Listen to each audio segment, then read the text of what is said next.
Welcome to the Recover You podcast. I'm Kylene. And I'm Patrick. We are a couple in recovery from sex addiction and betrayal trauma. Together, we share our story to encourage you on your journey. It's here that we talk about sex addiction, betrayal trauma, mental, emotional, and physical health, faith, and anything and everything needed to recover you to your most authentic self that God created you to be. Welcome, everyone, to another episode of Recover You. Today, we should really title today's episode Kylene and Friends because it's like all my friends. And so I met Megan through practitioner training, and then I worked with you, and I would also say that we're friends. And I used to actually work and be business partners with Sophie, and we are good friends. And I worked with Carly in a variety of ways as well, and now we have become friends. And so it's today's episode is Kylene and Friends, and we all have the same training in subconscious reprogramming. We're masters in QTT, quantum time technique, and master NLP life coaches. And so one of the things that I wanted to sort of talk about in today's episode is a little bit more about the work that I do with the subconscious and get other people's perspectives on it. Because personally, I have felt in my own life, but also a lot in working with clients, that this is something that is very, very, very helpful in a lot of different ways. And so I thought, why don't I bring my friends on that also use this in their own lives and in their own practices? And that's another cool thing is when we go around and introduce everybody, you're going to hear that everyone uses this in a totally different field. And so it's just so cool because I think the subconscious working with it is so impactful in so many different areas. So welcome, everyone. Thank you for being here. Let's go around and just introduce who you are and what you do. Megan, we'll start with you. Hello, I'm so excited to be here. I'm Megan. I work primarily with entrepreneurs on their business, with the mindset, with the subconscious reprogramming, but also just helping them find alignment and helping them get out of the belief circle that like business has to be a certain way. So instead of thinking, oh, I have to do it like this, so I have to force myself through this and effort my way through this, really giving them the freedom and the possibility of what if it could be easy? And what if you actually know exactly what to do inside of you? And you just have to trust that inner voice and intuition. So I love kind of compiling all the tools that I have, including the ones that we all share, and then also like human design and just some really fun business strategy stuff. So so excited to be here. And Megan actually has been on another podcast talking about human design. So if you missed that before, make sure to check that out. I'm glad you brought that back up because that's also really helpful, I think, in understanding ourselves and relating to other people. And I think whenever we have tools like that, it's so helpful. Welcome, Sophie. You're next. Yay! I'm so happy to be here with my best friend. Hey guys, I'm Sophie Shepard. I own a company called She Talks Health, and I help women all over the world by educating and inspiring them to take action right now on their health and mindset. I am, as Kylene said, a transformational life coach and a health coach in the functional space. So we really look at the root cause of why you might be feeling unwell, and we help give women hope and answers and a clear pathway to their overall health. And we also specialize in thyroid health, and that's what we get to do all day long. And it's my ultimate joy and happiness to help women in this way, because this is what I needed when I was going through the same journey. Yay. And you're so good at what you do. I've had the privilege of working with her as business partners for what was that, like a year and a half, 2 years. And it was really, really fun and really just an awesome time together. So I know how smart you are. Carly. Oh, now I miss you. Carly, you're up. Hi, I'm Carly, and I'm a functional diagnostic nutrition practitioner and master level life coach. And I primarily help women who are stuck in like mind-body cycles to get to the layers underneath that got them to the place where they're now in the mind-body cycle, and help them to basically transform to the other side and really unlock and reclaim the personal power that they kind of lost along the way in their journey. And then I also work with Sophie as an associate coach on her team, which has been really fun. So yeah, you do. It's pretty awesome. Carly's another brilliant mind, and she uses that brilliant mind to help others through a lot of different mental processes and physical health and all this kind of stuff. And yeah, working on Sophie's team as well. So I'm just really happy to have all of you here. So the one thing that we do have all in common is this life coaching and subconscious reprogramming kind of process that we have the capability of doing with our clients. And then we all sort of individually take other tools, other modalities, other backgrounds, and sort of apply it to our field. And so I think that's something that's really, really cool, is just how diverse that and effective it can be. And so what I would love, because I don't know about all of you, but when you started learning about it, and I think when we talk about it, sometimes it sounds very woo or very different, or just like, what are they talking about? And I think even when we were like in the training, I think we were sort of, how do we communicate this in a way that makes sense, right? And so I would love to just go around the room again and talk about, like, how do you talk about subconscious reprogramming? How do you think about it? Like, how would you describe it to someone? And I guess I'll start with this one. And I'll say, for me, I think about, we kind of make the assumption that we live our lives in the conscious mind, but about 95% of our lives are lived in the subconscious. And the subconscious, I think it's very important because that's where our emotions and our memories are stored. And so when we have patterns or things that we come up against life, or we want to change or we want to adjust, the subconscious is sort of where that's at. And that's where it holds our beliefs, and we can work on our beliefs. And we're going to talk about parts work today and stuff like that. So I think if you ever drive down the road and you zone out for a minute and you're like thinking about other things, and then you ended up at your destination anyway, you were totally driving in the subconscious for that period of time. So yeah, it rules a lot of our lives. It shows up when we don't really think about it, is one of the biggest ways I think I would mention that. And then, but because of that, we might think we have no access to it. We do, and we're going to talk about that today. Megan, how would you describe that, do you think? I completely agree. I remember in the training, it was like, okay, everyone needs to do this. Why don't the schools teach this? But then like translating that into words can be challenging sometimes. So I think like the way you described it, Kylene, is great. And I would just add, I think it really increases our choice. Like you said, we really are, so much of our life is determined. So much of our decisions are determined by our subconscious instead of our conscious. And so if you find yourself in patterns where you maybe look back, you're like, why did I respond like that? Or like, why do I keep doing this thing that maybe I don't consciously want to be doing? Maybe it's not getting me the result that I want, but like it kind of like stuck in those loops and those patterns. When you can do the subconscious reprogramming, you can really add that choice element back in, where maybe you have like a story from your childhood that like, this is what, quote, a good mom needs to do, or this is what the good girl needs to do, getting good grades. All these different stories can layer upon layer and layer in our subconscious. And so we end up having these patterns and behaviors that maybe we didn't fully choose when we were a kid. And so when you can get into some of the processes that we have, you get to add that choice back in. So you get to choose, what does it mean to you to be a good mom or a good person, or even just the type of person that you want to be. And then from there, your behaviors will follow that you have chosen. Then you don't just get to steer the boat that like somebody else gave you. You get to make that choice for yourself. I love that, bringing in the power of choice. I think that's huge. Carly, how would you describe subconscious reprogramming?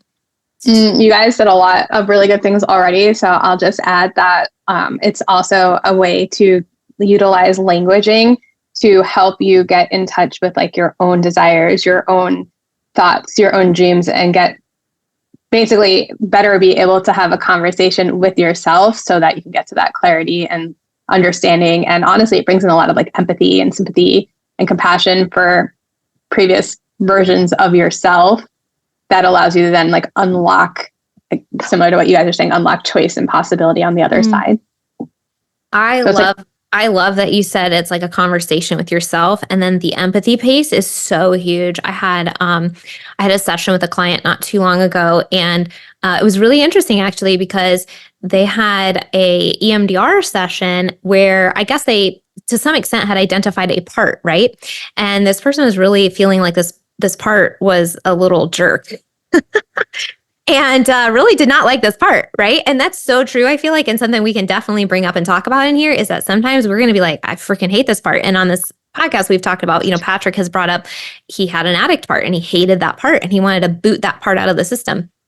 But you don't do that. What you do is you talk to them and you communicate to them. And so what I was able to do with this client is we took sort of the information he'd already gleaned, right? And then we did some subconscious work, and it was just so transformative because it went from basically resisting and hating this part, this young part that was viewed sort of as a personal bully towards self, and was able to turn compassion and empathy to that part and a lot more understanding. And so I think that's one of the most beautiful things about this work. So I'm glad you brought that up.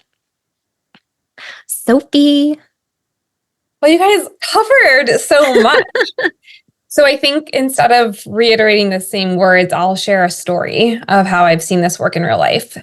I had a client who actually was a client of mine and Kylene's together several years ago. And so she knew all the diet and lifestyle things and the FDN root cause labs and all that stuff. And so she came back wanting to do the same thing. And her main objective was to lose weight because she was actually at a place of obesity that was impacting her health. And she wanted to be around for her kids. And she just really wanted optimal health. And part of that looked like for her losing weight.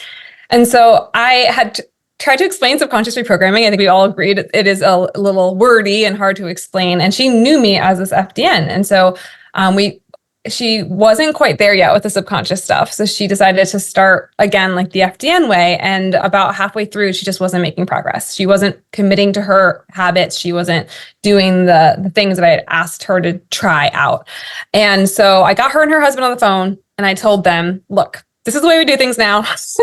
We work at the level of the mind because you have blocks that are beliefs. I knew some of them were worthiness beliefs, not being able to commit to anything. I'll never get results. Things are always different for me, but everyone else can get results. Like a lot of these things that were really informing her ability to show up for herself and make choices that were healthy.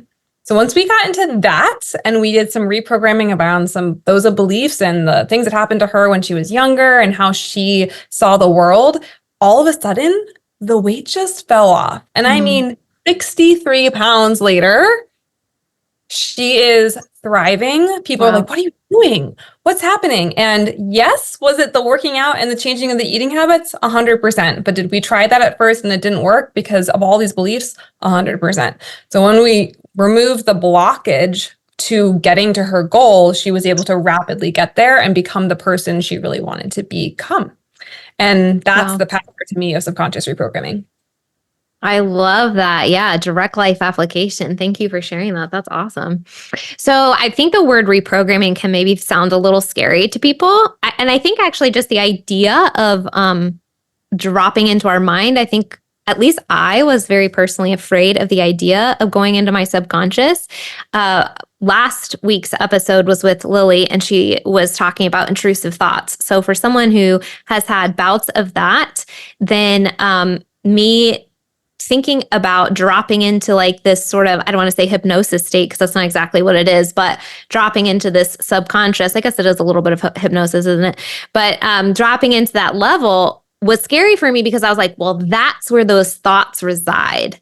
And so for me, that was terrifying because I was like, that's not my friend, right? Kind of talking about earlier, like I was like, I don't want that part, right? And that really scared me. And then what I found was actually that it was very friendly and really it was always seeking balance and always trying to help me and always trying to help me be healthy and survive. And when I went in, it was like, oh, thank you. Here we go. Let's process in a healthy way, right? And I found a lot of the exercises that we do, actually, when I came out of them, I felt so much more calm and more aligned. And it wasn't like this big, scary thing. And so when we think about the word reprogramming, I know this came up in some of our training. Some people can go, reprogramming sounds scary. Are you talking about like mind manipulation or control or anything like that, like from the practitioner? Like, are you going to be manipulating or controlling me? So does anybody have any thoughts on, so we raise your hand. Okay. Yeah. Go for it. Yeah, I had this same kind of fear come up for me because trust is really important for me. And I'm sure for everyone here with any person, and especially with clients. So the way that it was explained, or the way that I look at it, is we as the practitioner aren't putting in thoughts and beliefs into your head. You are saying, hey, like, we'll just use my client example. Like, hey, I actually really want to be able to live a long life and have a lot of energy with my kids and feel like comfortable in my body and all these different things and that this person wanted. And so it's like, okay, well, what are like the things that you think are blocking you? And actually asking these questions, and Carly's really good at asking these questions, to elicit what it is for them that they want to shift, what their goal is, and what is in the way. So it's not about inputting anything there from our perspective. It's what do you want, and how can we systematically kind of move through the obstacles so that you can just get your dreams. So it's really much more positive when we think of it like that, right? Versus having, like, as many people said, Megan said before, like not having any control over like the outcome and being completely unaware of what your experience is in the world. Yeah, I think the relationship between practitioner and client is so valuable. And I think particularly with this type of work, with any one-to-one work, but I think it's very important to be working with someone that you trust, because you do want to relax through this process and you do really want to trust them to kind of guide you through this. And also understanding there's a lot of, I think, we probably all had misconceptions about the subconscious mind. I mean, I mentioned earlier, I certainly did. But one of them, being that it's scary, and then learning that, no, it's actually trying to help you, but it will also reject things that don't align with your beliefs or values. And so I think that's a helpful piece to remember too, and to teach people as well, that we can't necessarily go in and just plant something that's like, I'm going to tell you, well, you've seen people, be hypnotized, for example, on TV or something, right? And then like they jump up and dance around, they look crazy. That's because they, on some level, decided to do that. So if something was suggested to them that they did not want to do, like morally or ethically or whatever, you couldn't do that. It wouldn't work. So I think that's a good piece to kind of throw out there too, if people are a little nervous about that. All right, so let's talk about parts work specifically. I would love to just share, like, what's your perspective on parts work? What has been maybe one of your good memories or an experience that you had with parts work, either with yourself or a client? And I'll just start by saying, like, for everyone listening, if you've ever seen the movie Inside Out by Pixar, it's actually based on a version of parts work called Internal Family Systems. And once you learn parts work and you do some of this and you kind of hear about it, go back and watch that movie, because you will have a totally different perspective watching that movie. It's so so cool. Okay, so who wants to kind of start by sharing maybe a session either with themselves that they have had an experience with parts work, or with a client that has been particularly memorable? Megan? Yeah, I can start. I remember it was still like, it was the first parts one that I did was the most powerful, which may or may not always be the case, but it was in our training.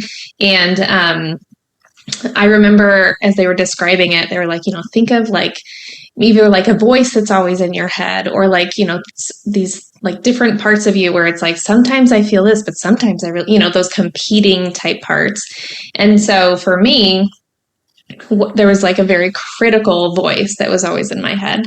And it was like, I would want to do something, and then it would be, that voice would be like, but are you sure you want to do it? Are you sure? Like, what's going to happen if you do that? Like, it was once once they were describing it, I remember like, oh, that's a part, like just giving language to it. It's a part of me.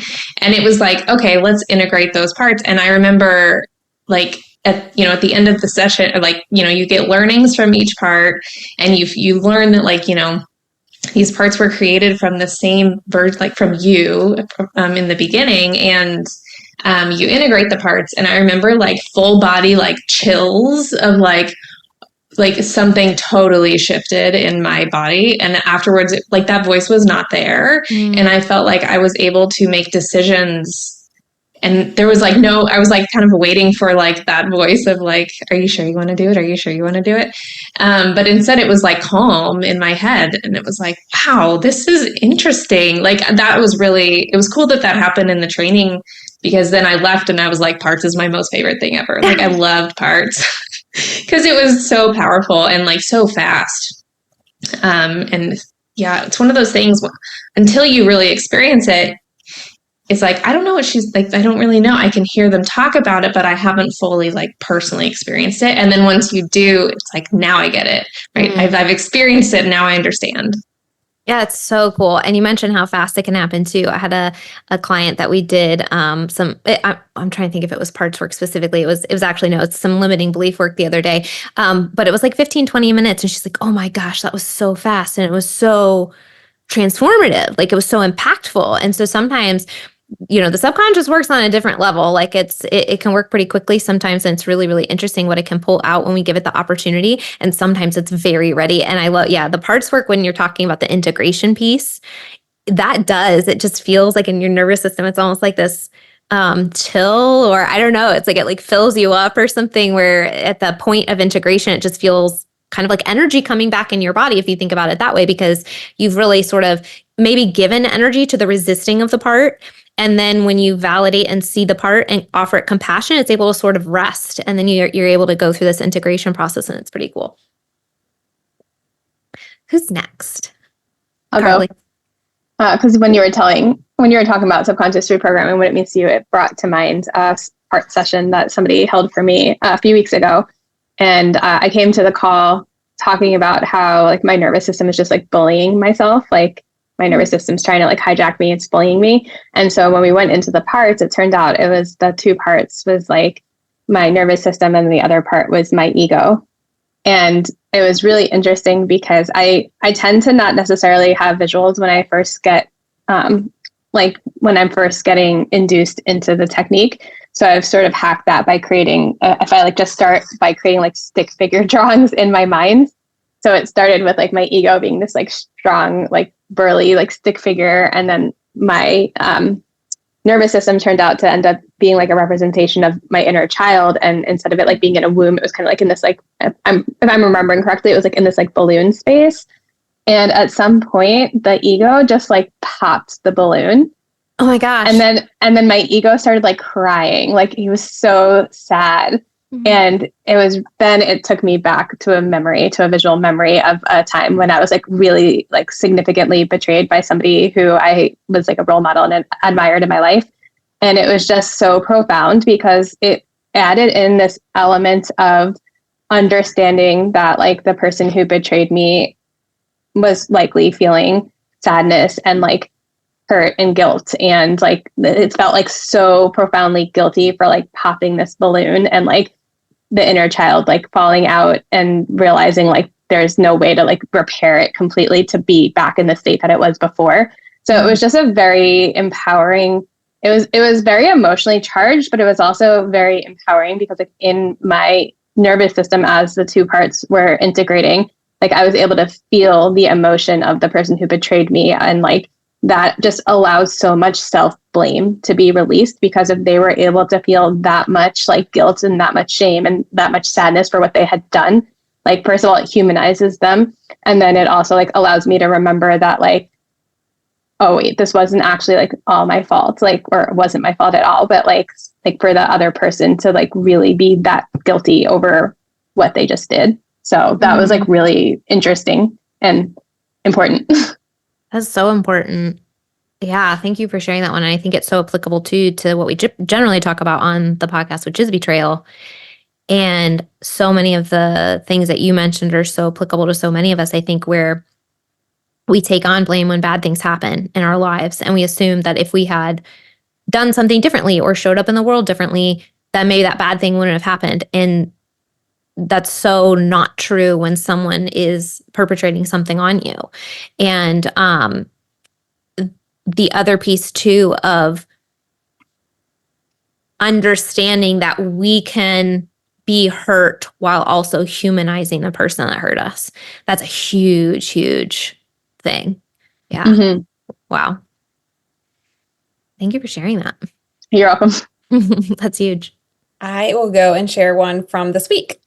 All right. That was really interesting because sometimes parts can be like Megan described, where it's really fast and you can integrate them in the first session. And something else that I've learned is sometimes these parts of us have been silenced or ignored for decades. And so they are really resistant to integrating because it literally feels scary to that part of us.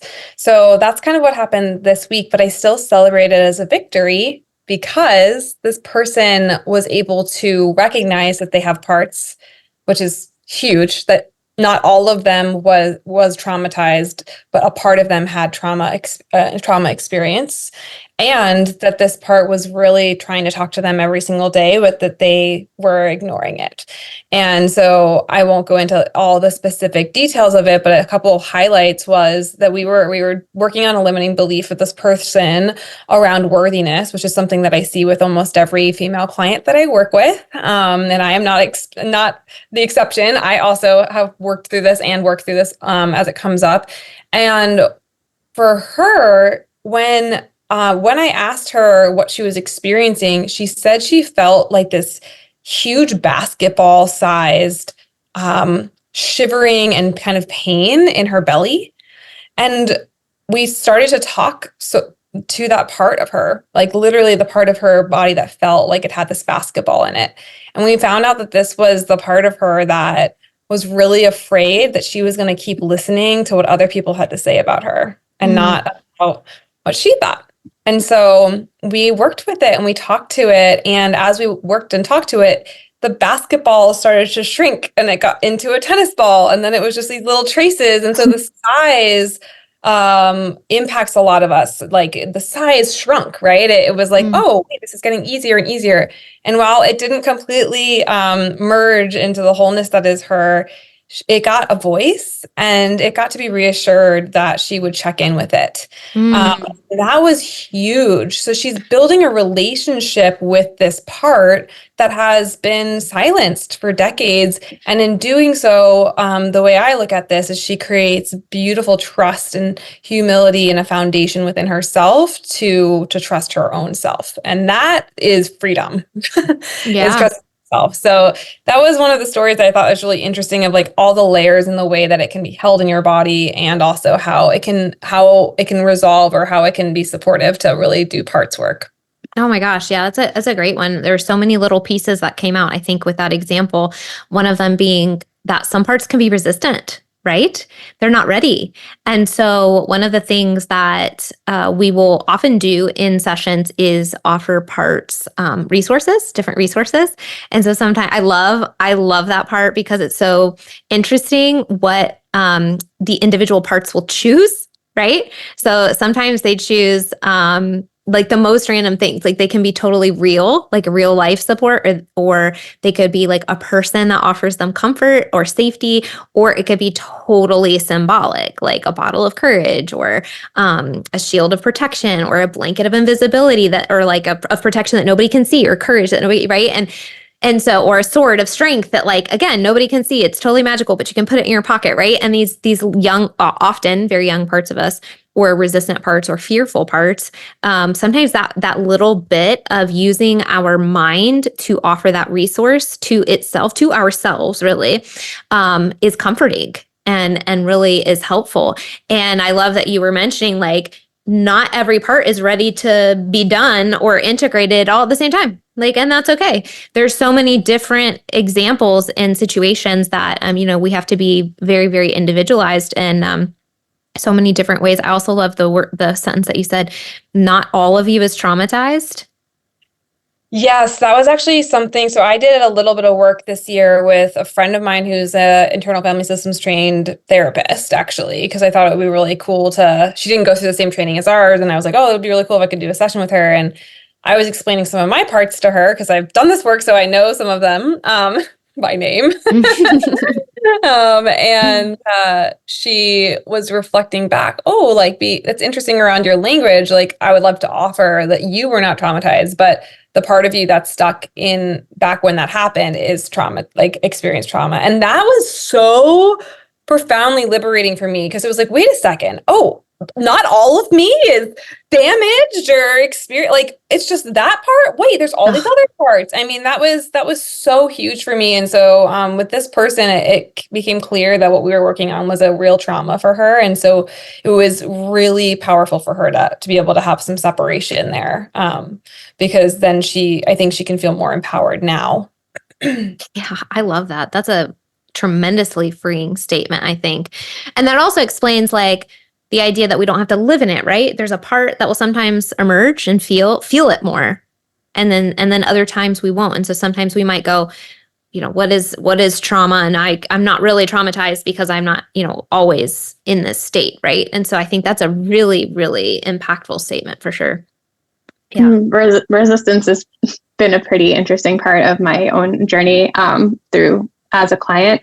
And one of the interesting hacks that I sort of figured out with some of my coaches probably almost about a year ago is that my parts really like to feel like to the deepest degree of being able to feel an emotion. They want to feel it. And so it's been liberating, and also it's just been really interesting to navigate, because I did spend a lot of time on antidepressant medications, which were numbing my emotions out. And then when you go back to childhood, I mean, often many of us grew up in a time period when you showed emotion and it's like you weren't supposed to, sort of as soon as you started to be sad, your parents kind of are like, what's wrong with you? Get off the floor. You're not stop crying. And so as I'm started to kind of peel back the layers of what was masking vulnerability and allowing myself to get to the emotional experience, those parts of me really want to feel those emotions, and so getting to normalize that as an experience has been really liberating. Allowing it to happen, learning to surrender to the emotion has been a really valuable tool. And so at first I thought I was doing it wrong, or I'm doing that's another cool part. It's there's no wrong way to do it. Everything that your subconscious mind brings to you and brings forward is right. And there's so much validation in the process of doing that. And then also realizing that some of the experiences that feel very hurtful are supposed to be hurtful. You were hurt. So being able to feel the fact that you were hurt for some people is a really important part of the healing process. Yeah, because I think you and I have had conversations where we were talking through the idea that kind of what you're just explaining, in the past, you've had I don't want to say the ability to not feel it, or the practice of not feeling it. And so part of the recovery for you has actually been feeling some of it, which hasn't always been the most comfortable experience, right? But your parts were I actually want to know what these types of emotions feel like. And that can be scary, I think. So what do you, any of you kind of answering this, the idea of feeling difficult emotions being a scary thing, how do you respond to that or think about that? I'd also like to preface that it took a lot of rapport building to get to the place. So it wasn't the first session that I had. I just dropped into an uncomfortable place. Right. But it was in feeling how uncomfortable I was once I finally did go back into a very traumatic moment, and realize how uncomfortable I was in that moment, that allowed me to accept that it was a part of my reality. And then I was able to start healing from it in a very intentional way. I mean, it's similar to what Sophie was saying, not everything is done in one session. Sometimes it happens in layers. And also a lot of the movement in the initial sessions builds the rapport to get you to some of the layers that are really deep and heavy to process. And so especially with anyone who's had really significant traumatic experiences, part of the healing process of trauma is learning how to be uncomfortable and sit with the discomfort, but also understanding and recognizing what your window of tolerance is for being able to handle that discomfort. And kind of unfortunately, but this is where it goes back to you have to trust your practitioner, but in trusting your practitioner or your coach, you're learning, it's also a process of learning to trust yourself. is that when you're learning a quote unquote new skill, so the new skill of being able to sit in discomfort, knowing safe discomfort or handling discomfort, is unfortunately swinging past your window of tolerance sometimes, because without knowing where the edges are to butt up against, you don't know how to keep yourself inside of that window. And so you're sort of playing this like pendulation game a little bit of finding where are those walls, where are those boundaries, how much further can I push them out, and then getting comfortable and understanding and learning with the help of your coach, learning, nope, I pushed myself too far out. I need to learn how to get myself back into that safety now. So there is a little bit of this modulation and pendulation that happens within it. And honestly, as long as you are able to keep an open line of communication with your coach, they will help you, guide you, and learn your own process for guiding yourself in that experience. And we as coaches only go as fast or as slow as our client allows the journey to go, and it unfolds differently for each client. Yeah. Again, there's only a right way for your own journey and your own transformation to unfold. Well, you brought up a couple of things in there that I think are really important, and one of them is time. And so everybody's timeline is going to be a little bit different, and also depending on what you're working on, what you may start working on with your coach in the beginning versus much later on in the coaching relationship. I think that's important to know as well. And so I'm glad you brought that up, because and especially even in what I do, it depends on where they are in the phase of discovery and processing and navigating and everything like that. And so a lot of in the beginning, what I do with my clients is a lot of talk coaching. It's a lot of working through things and creating safety in their life. And we're not jumping into this deep, emotional well of the betrayal quite yet. That comes a little bit later usually. And yeah, I love what you were saying too about sort of working through those difficult things, because healing doesn't really mean that we never feel negative emotions ever again. It means we learn to have a healthy capacity for uncomfortable emotions, and that capacity may even grow as we heal, and that continues to change over time. So I love that you brought that up. Thank you. You're welcome. Another thing that sort of, as we were all talking, came up is that parts, I think, can show up very differently for people, even in terms of visuals, but also in terms of sensations, right? So sometimes we might think a part is an emotion, like anxiety. Sometimes we might feel a part like it's this pressure in my gut, or this knot of yarn, or we might have a visual of it being like this cloud. Or I had a particular session once where my part was sort of like this cartoony figure, right? I don't know. It's like this little, I don't know what the word I'm looking for is to describe it exactly, but it was this kind of cartoony figure. And I was struggling with some emotions and stories that I was telling myself about a relationship I was in. And the part, basically it needed to rage out is what it needed to release a lot of frustration is what it needed to do. And I think sometimes because our parts can show up in ways that we aren't comfortable with, or, we struggle with okay, I want to present myself a certain way in public. I don't want to just have fits, or I don't want to scream and right. There's certain, modes of decorum when we're around other human beings.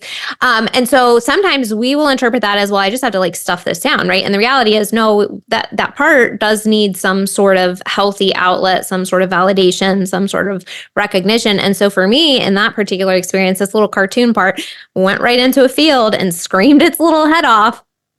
And it was so interesting because it just did its little thing, and I let it rage out and scream and yell and all these things that I would not typically ever do in real life. And it was so cute because it changed colors when it was done. And I was like, oh, look at it's okay, it's done now, and it got its little processing out and it did its little thing, And so it's just, I think, Carly, you also mentioned this. There's not necessarily a right or wrong. I think sometimes when we put things in a box, we can feel like we're not doing something right. And so that's something we might hear ourselves talking to clients, or maybe reiterating to, each other or ourselves or whatever. And we're just going to reiterate it to you on this episode, is there's not necessarily a right or wrong way to do this. Your subconscious is your subconscious. And so your version is going to be different than our version. But I hope, like, as we're sharing this, you're seeing how different these experiences can be, all within a similar modality.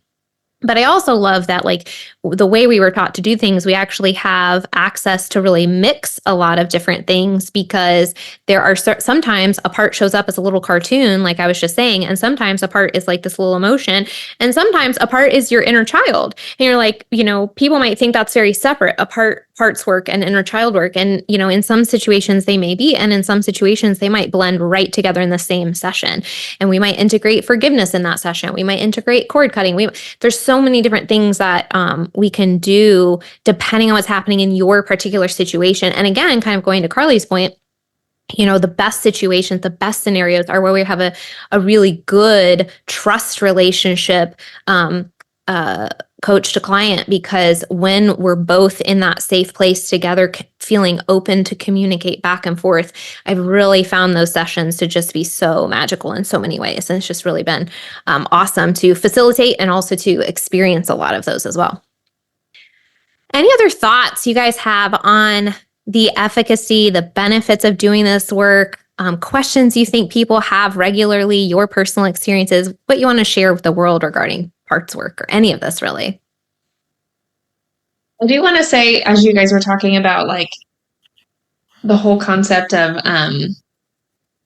being like afraid to address it. Like, I think that's definitely, I don't know if that's everyone or if that's just like, I definitely have a strong tendency towards, like, if it's a negative emotion, like, okay, I'm feeling that, especially in the past before really meeting, like, coming into this world. But like, okay, that's there, but I'm going to pretend like it's not. And then maybe it'll just go away. Like, that was definitely how I would think about it.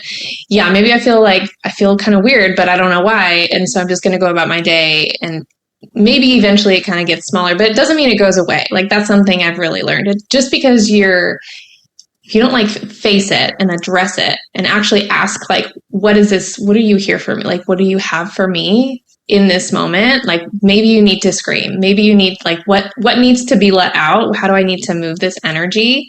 And I feel like that moment before you, like, turn around and face it is the scariest for me, because it like is building up, and it's like, well, I don't know what's there. I don't know what's going to happen. And that kind of, like, mystery almost of, like, what am I about to walk into? You have a choice. Do I want to turn and face it, or do I want to, like, run away? And so that moment before, I think, can feel really scary. Like, do I want to face what's inside of me? Do I want to face this thing that I know is there, but I've been ignoring it for so long? But then once you do make that turn, and once you do face it, oftentimes it's not as scary as you think it is. Like, you kind of create these stories in your head of, like, how bad, quote, bad it's going to be, or how big it's going to be. But so often it's like your brain can create something that is like a symbol, like, oh, that's what it's trying to tell me. Maybe it's a story, maybe it's like a little cartoon, like Kylene was saying, that makes it feel like, oh, now I get it. Like, you can take the learnings from it, it calms down, and then you, like, are actually able to move forward from it. Instead of, if you just totally ignore it, you're not actually healing from it, and you're not moving forward, and you're not actually getting those learnings that are so powerful and so empowering, and so healing. Like, I think I still struggle with this. It's like, if I just pretend it's not there, like, maybe it just won't. Well, it's not there. But right. It's easier now because I've done it so many times. Yeah. But I just want to, like, encourage anyone who's listening, and if you have one of those things, it's like, ooh, that keeps coming up, but I don't know what it's going to be. Just know that, like, you may be in the scariest part right now, and it might not be as bad as you think it's going to be when you turn around and you face it with someone that you trust and know can guide you through it. Yeah, thank you for sharing that. And I think to that point, some of our scariest parts, or what we perceive as the most scary, are often the most wounded parts that need the most care. And so that, I think, is one of the most, I don't know, shocking is the right word, parts of this work, is learning that, right? Going in with the understanding that even if we think that it's showing up in a scary way, or we are scared of it, coming in with the baseline understanding that at some place, some part of that thing, it's coming from a place of caring for us. And so a lot of times when we go in and we start working with it, it's like it's actually a very sad, it's a very scared, it's a very wounded part. If you think about this manifesting in our life too, you see that with emotions, right? Like anger can be a very scary emotion sometimes when you're on the receiving end of it. And anger is usually a very defensive emotion that's hiding sadness or grief or something that is a very wounded part, because it's easier to feel angry than it is to feel vulnerable. And so I think we can apply that as well to some of this work. That some of the things I think that we're most afraid to face need the most love and compassion that we can offer them. I have one more thing to add, because I actually really love what Megan was saying and what Carly was saying, because I think they're both really doing a good job of sharing. Like, it can be hard to have. Yeah. I actually started to reframe the word negative emotions to difficult emotions from someone I've had in my program teach, called his name's Patrick Murphy, and just like this idea of like, oh yeah, those are just more difficult emotions, because we were definitely taught like the negative emotion thing, and it kind of just plays into what I was about to say next, which is that for me, the part about parts that is so difficult, truly challenging, is the idea that if I'm rejecting and shutting down a part of myself, I'm rejecting myself. There's at least a section of me that I don't fully love and accept. And I remember before learning all this stuff with you guys, I was so unaware of how I was just doing exactly what Megan said. I was like, oh, there's an issue, whatever. It's just emotions, and I don't know what it means, and I can't ask for what I want, and I don't know I just was so just almost like walking around the world, bumping into things and not even realizing that I could have a different way of thinking about it. And so parts, I think, allows for, it's difficult, challenging, but it's almost like choose your hard, because is it more challenging to live your whole life rejecting parts of yourself, or is it more challenging to just face those parts, like Megan said, and face those difficult and challenging emotions and move through them so that you can actually wake up every day and feel comfortable in your own skin? I love that. Any other final thoughts? Just build off of what Sophie said, is because it's just making me realize how much I've gotten from doing parts. Is my favorite. I love parts work so much because I have so many. Don't we all? But it's so true, because before I was a client, on the client end of things, and a coach, I mean, you learn so much being a coach. You learn almost more coaching people through their own experiences than you do being coached through yours. It's incredible. But the simple act of sending an email to somebody to get an answer about something, where I will quote unquote torture myself agonizing over it. I need to figure this out on my own. This is my end of the street, things like that. And now it's just Carly, you do not need to be sitting in this emotion. If somebody, I can send the email, know that I took action on it, and it's up to the person on the other end to decide if they want to text or email me back with an answer. And knowing that it's up to them to make it, whatever they make it to mean that I'm asking a question is on their side of the street. It's not on my side of the street. And so I've gained so much ability with communication. I'm repairing some family, I'm not repairing, but adapting and changing the way that I interact with family members and friends and my coaches and colleagues. And it's just it's just unlocked this confidence in understanding. And even when you don't feel confident, you can see yourself taking the confident actions. And so it's being able to just decide, just in the moment, decide that I'm not weak for wanting an answer. I'm weak for wanting, quote unquote. It'd be the weak action would be to want the answer, know that I can get it, and choose not to. Like when it's so easy to just like ask somebody for support or help or clarification. Yeah. It's what I'm hearing is that it's helped you use your voice more. Yes. Yeah, which is awesome. And I would say even just among us, just among this group, having this shared language has been pivotal to deepening relationships. And so I think that's been really cool as well. I think when you start doing this work and you have this understanding, it's like it allows you to communicate in a different way with people and to connect differently. And I think that's so awesome. It's been, I think, very helpful in a lot of ways and really supportive in a lot of ways. So let's go back around and just let people know where they can find you and follow you, and anything else that you want to share about what you do, or any final thoughts on this. Megan, we'll start with you. Yeah, you can find me on Instagram. I'm at It's Megan Barrett, 2 R's, 2 T's. And my company is Redeeming Roots Coaching, and I have a podcast, Redeeming Roots Podcast. Would love to connect with anyone. Mention that you found me on this podcast, because I was like meeting Kylene's friends. Join the friend group. Yay. So everything is She Talks Health. So the website's shetalkshealth.com. I'm on Instagram at She Talks Health. You can DM me any questions that you have. I love talking to you guys.